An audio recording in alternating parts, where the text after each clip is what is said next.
Hello, I'm David Chaston with 90 at 9, brought to you by interest.co.nz. This week at everything you need to know in 90 seconds at 9 o'clock. With news, most markets are turning dovish as growth momentum continues to fade. First, a reminder that Wall Street is closed today for the Bush funeral. But yesterday it was down a very sharp 3.2%, essentially finishing off by wiping out all the 2018 gains. Overnight, European markets fell about 1.4%, and they followed Shanghai, which was down 0.6%. Hong Kong and Tokyo rounded out the list of majors, all on the downside, and all essentially judging the result of the G20 China-US trade talks. Local markets didn't escape, with the ASX and NZX down as well. Most American data that was due to be published today has been put back until tomorrow. However, the US Fed said it will still release its Beige Book survey results, but they aren't available yet. In Canada, their central bank left its policy rate unchanged at 1.75%, and that's as expected. Meanwhile, housing market resales slumped in Toronto, down 15% year on year. In Vancouver, they hit a 10-year low, down a massive 42%. Bond yields have tumbled on the dovish turn in Canadian sentiment. In Mexico, consumer confidence is holding about a neutral level. In China, there was an unexpected and encouraging improvement in their services sector PMI. That's in the survey not run by Beijing. It rose significantly from neutral to being solidly expansionary. In Australia, things went the other way, with an unexpected slip in their GDP growth in the September quarter.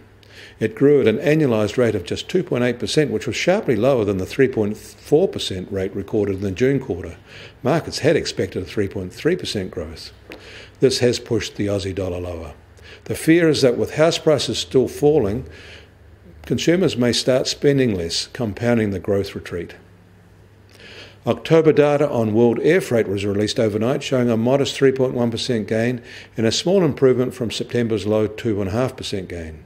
The international air freight component was a smaller 3% rise year on year, with the Asia-Pacific region lagging at 2.4% growth.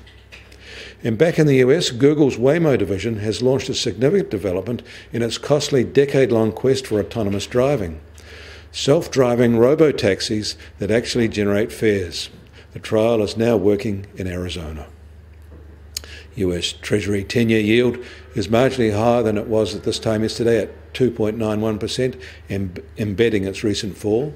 Their 210 curve is stabilised as just under 12 basis points. Gold is unchanged today at $1,237 an ounce. US oil prices are a little higher again at $53.50 a barrel. The Brent benchmark is now at $62.50 a barrel. And the Kiwi dollar is starting today just a little softer at 69.1 US cents. On the cross rates, however, we're substantially firm at 95.1 Aussie cents as the Aussie sinks on its weak third quarter GDP result. And we've slipped to 60.8 euro cents. That puts the TWI marginally down at 73.6, but it's still close to its 8-month highs. I'm David Chaston. That was 90 at 9, brought to you by interest.co.nz.